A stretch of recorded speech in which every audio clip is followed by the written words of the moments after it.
Bom dia, homens da palavra no ar, dia 30 de junho. Eu estou com a minha Bíblia aberta aqui já no capítulo 30 de Provérbios. E no versículo 24, o escritor desse provérbio, Agur, ele vai dizer que existem 4 coisas no reino animal, preste atenção, 4 coisas que 4 animais fazem que revelam uma sabedoria mais sábia do que dos próprios sábios. Isso é fantástico. Preste atenção. Existe no reino animal, existem 4 comportamentos por meio de 4 animais que passam desapercebidos aos nossos olhos e que, por meio desse comportamento, esses animais revelam uma sabedoria mais alta do que a sabedoria dos sábios. Nisso aqui a gente pode ver o tamanho da glória de Deus. Deus é tão glorioso que ele comunica, que ele manifesta por meio do comportamento animal sabedoria mais alta do que a sabedoria dos sábios. É o que diz lá no verso 24. Há 4 coisas bem pequenas na terra, mas que são mais sábias do que os sábios, diz Agur. E eu gostaria de chamar a sua atenção para o comportamento dos coelhos, verso 26. Dizem que os coelhos é um povo que não é poderoso, mas que eles fazem as suas casas nas rochas. Olha só. Os coelhos, então, eles percebem que não tem na sua estrutura física condições de suportar a hostilidade do mundo em que vivem. Preste bem atenção nisso. Os coelhos percebem a sua estrutura. Os coelhos percebem não só a sua estrutura, mas também olham para os outros animais, olham para a cadeia alimentar, olham para os outros predadores e percebem que eles não têm capacidade suficiente para enfrentamento, para embate com todos os tipos de predadores, com todos os tipos de animais. Ele percebe essa hostilidade no mundo em que o cerca. Então o que ele faz? Ele se protege. Ele se protege da forma mais segura, ele se fortifica. Ele procura fazer muralhas em volta de si. Na verdade, ele procura viver dessa forma. E isso é fantástico, como eu disse antes. Por quê? Porque muitos homens não percebem, assim como os coelhos, a sua estrutura, não percebem que em si mesmos não têm forças para vencer o mundo, não têm forças para vencer o diabo, não têm forças para vencer a carne. Existem homens que não têm essa sabedoria para perceber que o mundo que os cerca é um deserto, é hostil e que as tentações que existem nesse mundo são maiores, são mais fortes do que a sua capacidade de enfrentamento. E por isso, então, muitos homens não se protegem como os coelhos. Ou seja, não fazem da sua morada uma muralha, um forte, uma fortaleza. E vivem nesse mundo expostos, aqui que está a questão, a todo tipo de luta, de guerra, de hostilidade. Ao invés de se protegerem, eles vivem expostos. O tesouro da palavra de Deus nos ensina, por meio dos animais, que você, homem, precisa entender, eu preciso entender, que o nosso inimigo é mais forte do que nós. Salmos está recheado disso. Está lotado de passagens dizendo que os seus inimigos são mais fortes do que eles, que é o Senhor quem sustenta o salmista, que se não fosse o Senhor, ele seria destruído, ele seria derrotado. Mas o Senhor é quem dá força ao seu ungido, o Senhor é quem mantém a sua vida, o Senhor é quem desbarata os seus inimigos, o Senhor é quem o protege, o livra, o salva, enfim. Agora, o que eu gostaria de trazer nessa manhã, mais especificamente sobre essa passagem, não é apenas apontar para a sabedoria do coelho, não é apenas mostrar a tolice daqueles homens que não percebem a sua estrutura, a sua fraqueza diante da hostilidade desse mundo, mas é apontar para a questão de refletirmos sobre a pergunta: você tem feito a sua casa na rocha? Como é que você vive nesse mundo? Você vive como se esse mundo fosse uma Disneylândia? Ou você percebe que está em um mundo caído? Deixa eu falar uma coisa para você. O homem habitava com Deus no Éden, tá? Os anjos habitavam com Deus nos céus.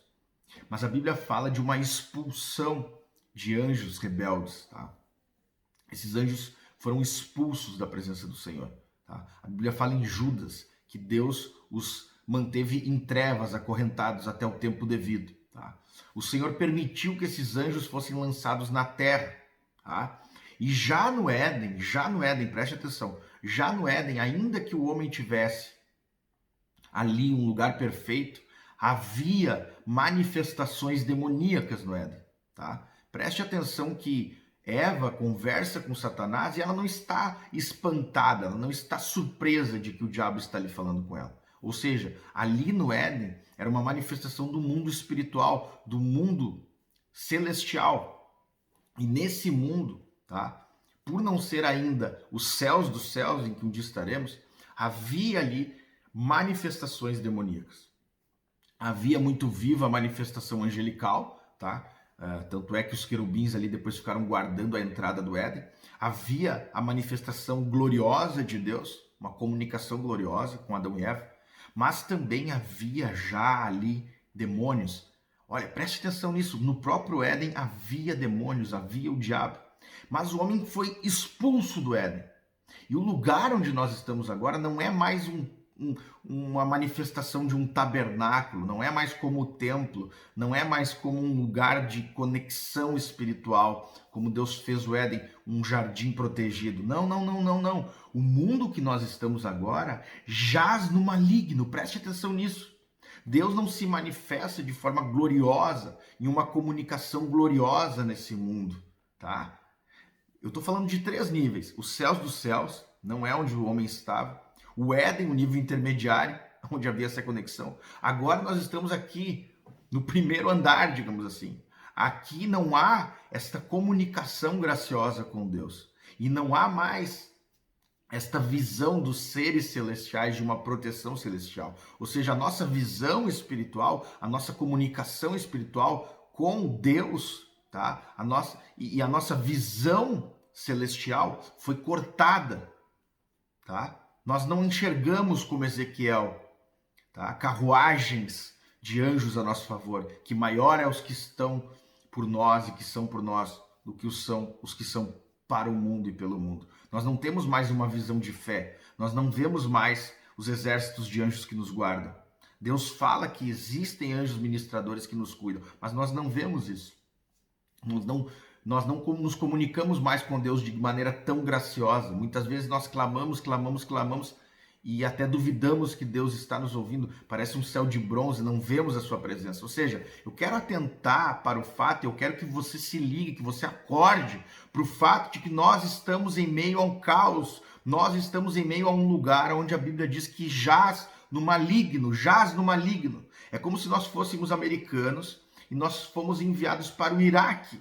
Nós estamos no meio, no olho do furacão, no meio do exército inimigo. Esse mundo é mau, é por isso que Paulo fala que o cristão é como um soldado. E que o soldado, quando ele está em meio a uma guerra, ele não se ocupa com as coisas dessa vida. Preste atenção, homem. Nós, reformados, temos a tendência de nos comunicarmos e nos preocuparmos apenas com a nossa relação com Deus, tá? Nós ficamos tão preocupados no nosso coração diante de Deus, nas nossas lutas e tentações internas e na nossa postura e no nosso testemunho diante de Deus, que nós esquecemos que nós vivemos em meio ao mundo hostil, espiritualmente falando. Nós nos esquecemos daquilo que está escrito, que o diabo é como um leão que anda em nosso redor. Preste atenção, homem. O diabo está andando ao seu redor. É o que a Bíblia diz, o diabo está andando ao seu redor. A Bíblia diz que é como se você estivesse em meio a uma guerra e existem muitos adversários. É isso que Paulo fala. Paulo diz, nós não podemos ir, nós quisemos visitá-los, mas o diabo nos impediu. O diabo apareceu para Deus, o diabo apareceu para Jesus. Ele pode aparecer mesmo como um anjo de luz, mas nós não vemos. Aqui que está a questão. Nós não vemos, nós ignoramos. Paulo diz, nós não ignoramos os seus ardis, mas nós ignoramos. Muitas vezes nós, homens, somos tolos, somos burros, não entendemos que não podemos comprar pão na padaria sem passar por uma luta espiritual. E isso não é pentecostalismo, isso não é misticismo, essa é a realidade. Nós vivemos a realidade de um mundo físico, mas que por trás desse mundo físico, assim como uma cortina que veda o fim de um palco num teatro, existem forças espirituais hostis batalhando e lutando contra a sua vida, homem, contra a sua família, homem, contra os seus filhos, homem. Por que vocês acham que existem tantas lutas a favor do aborto, mas não existe nenhuma luta em favor de casas de adoção? Porque ninguém se levanta para brigar para que o governo venha prover orfanatos de qualidade, lares de infância onde crianças não desejadas nasçam ali, cresçam ali e sejam ensinadas, sejam abençoadas? Por que vocês acham isso? Porque o diabo odeia a vida. E ele cegou o entendimento das pessoas. É irracional lutar pelo aborto. As pessoas deveriam lutar pelo direito, então, de uma pessoa não precisar cuidar de uma criança que não tem condições emocional ou física, tá? Mas, então, a luta deveria ser para ter um lugar para cuidar dessas crianças. Por quê? Porque o aborto faz mal para a mãe, o aborto mata uma criança, tá? Sendo que a mãe não precisaria passar por esse procedimento e essa criança poderia receber de toda ajuda, auxílio necessária para se tornar uma pessoa, um ser humano feliz. E se a luta é em prol da vida, por que então não tem luta por orfanatos? Nós não vemos militância, nós não vemos... Eu quero que você enxergue que existe um Deus nesse século, um príncipe desse mundo, que cegou o entendimento das pessoas e que age em todas as estruturas sociais e que age em todas as estruturas da sociedade. Para quê? Para apagar a glória de Deus. Tá? Existe uma luta, homem. Existem predadores espirituais nesse mundo caído em que nós vivemos. E o homem de Deus precisa atentar para isso. Ele não pode ser um bobão, ele não pode ser um idiota, ele não pode ser um babacão que anda por aí sem perceber isso. E o meu conselho para você é que você cuide tudo que você ouve, tudo que você vê, tudo que você fala, tudo que você faz, aonde você vai.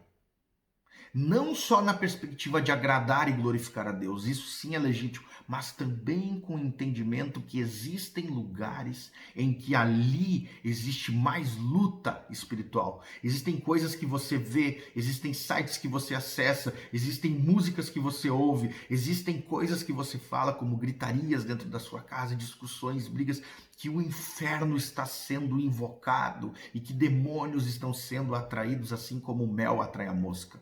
Você precisa ter entendimento disso. Os coelhos percebem que eles têm uma natureza vulnerável e que eles são presa fácil, e não apenas isso, mas presas desejáveis pelos predadores. E você, homem, também é uma presa desejável. A Bíblia fala em Provérbios que uma prostituta, ela está à procura não está à procura de qualquer homem, mas está à procura de vidas valiosas, de vidas preciosas. O diabo vai colocar diante de você tentações, o diabo vai colocar em você opressões, o diabo vai soprar maus pensamentos, dados inflamados do maligno na sua mente, o diabo vai tentar direcionar os seus olhos, a sua fala, os seus ouvidos a escutar aquilo que vai tentar roubar a sua alma, tá? Então, se você quer aprender sabedoria, existe um animal que é mais sábio do que você, provavelmente.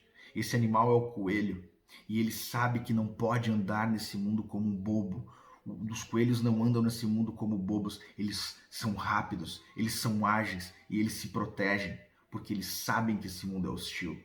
Você, homem, precisa se proteger. Você precisa se proteger com jejum. Existem homens que não jejuam. Você precisa se proteger com oração. Existem homens que não oram. Você precisa se proteger com a palavra. Existem homens que não se protegem com a palavra. Você precisa se proteger com homens de Deus. Existem homens que não têm amigos. Você precisa se proteger dentro da sua casa, com cultos no lar, com oração. Existem homens que não se protegem com a sua família. Existem homens que não se protegem com uma igreja local. Existem homens que não protegem os seus olhos daquilo que olham no seu celular, na internet. os seus ouvidos com a música que escutam, as suas conversações, as suas brincadeiras, tá? Existem homens que não percebem que existem lugares que eles não devem ir, coisas que eles não devem fazer, não apenas para glorificar a Deus, mas também porque existem lugares aonde a manifestação demoníaca é maior, tá? Onde nós somos mais tentados, somos mais vulneráveis. E o meu conselho para você hoje é para que você atente para essa batalha espiritual. Não a batalha espiritual da Neuza Itioca, tá? De ficar marcando o território, marchando igual um bobão, ungindo lugares. Não, não, não, não, não. A batalha de todo homem. Entender que esse mundo é hostil e você precisa andar, como diz o pentecostal, no óleo, no azeite. Você precisa ser cheio do Espírito Santo para vencer esse mundo mal. Você não pode andar nesse mundo achando que esse mundo não vai lhe atacar, que tudo é fácil, que tudo é tranquilo. Aqui cada dia é mais um round. Aqui cada dia é um dia no octagon, tá? O diabo anda como um leão. Você já viu um leão? Você já viu um leão? Você acha que se você balançar um bife na frente do leão, ele vai brincar? E se ele abocanhar, você acha que ele vai soltar? Então, é esse senso que falta para os homens de Deus hoje, que eles estão numa batalha, por isso eles precisam se levantar, eles precisam se dedicar fisicamente, estar bem, dormir cedo, acordar cedo, se preparar, tá? Espiritualmente estar bem, corpo e alma, firmes na palavra, firmes no Senhor, oração, jejum, palavra, irmãos junto, igreja, firmes com a sua família, sabe? Mentalidade bélica, mentalidade, como diz Paulo, eu esmurro o meu corpo, eu esmurro e reduzo a ele a nada. Falta para os homens da nossa geração essa mentalidade espiritual, essa mentalidade de luta, de batalha, de guerra. E nós vemos, às vezes, até mesmo no reino animal, maior sabedoria. O vídeo está ficando longo, a gente poderia falar meia hora, uma hora sobre isso, mas eu acho que você já entendeu a pegada, tá? Então, te levanta, te prepara, tá? Acorda para a vida, acorda, porque muitas das tuas quedas não tem nada a ver com o teu coração. Muitas têm, mas muitas das tuas guerras que você não vence tem a ver com um mundo tenebroso que o cerca. E você está vivendo como um bobo, você está vivendo como um ingênuo em meio a um mundo de predadores. Então, se você não der o seu melhor, se você não treinar ao máximo na academia do Senhor, se você não estiver forte, fortalecido com toda a armadura de Deus, você vai cair, tá? E Deus está te falando hoje para você se levantar com o melhor que você tem para se preparar para essa batalha e incorporar essa mentalidade, essa visão. E aí sim, nós poderemos vencer, resistir ao diabo e ele fugir de nós. Que Deus te abençoe em nome de Jesus e até amanhã.